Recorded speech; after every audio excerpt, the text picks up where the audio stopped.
السلام عليكم ورحمة الله. طبعا كل الناس يفتكر فعل الخير انه مال او فلوس او كل شيء يعني مرتبط بالخير. لا، في فعل خير بسيط، في سبيل. انا اوريكم سبيل الاسماء، بالرغم اني انا شفت اكثر من 10 سبيلات الان كلها فاضية ماء، بس اليوم معنا سبيلين مجمع.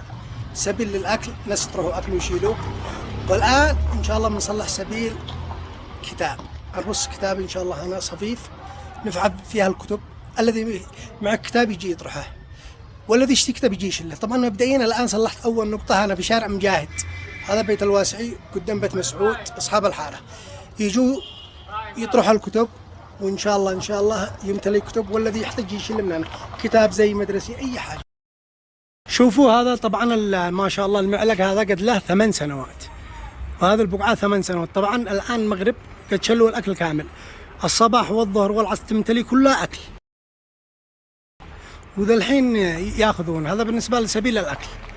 وفيها انا اشوف هذا النقطه طبعا بيت مسعود لاصحاب شارع مجاهد، هذا بيت مسعود، هذا شارع مجاهد، بيت الواسعي. بيت الواسعي نقطه، اي واحد معك كتاب عند الكتب. هذه اول دفعه رصيناها باذن الله، باذن الله يمتلئ كتب. اي واحد معك كتب زايده يجي يدين، واي واحد يشتري كتاب يجي يشلون ان شاء الله.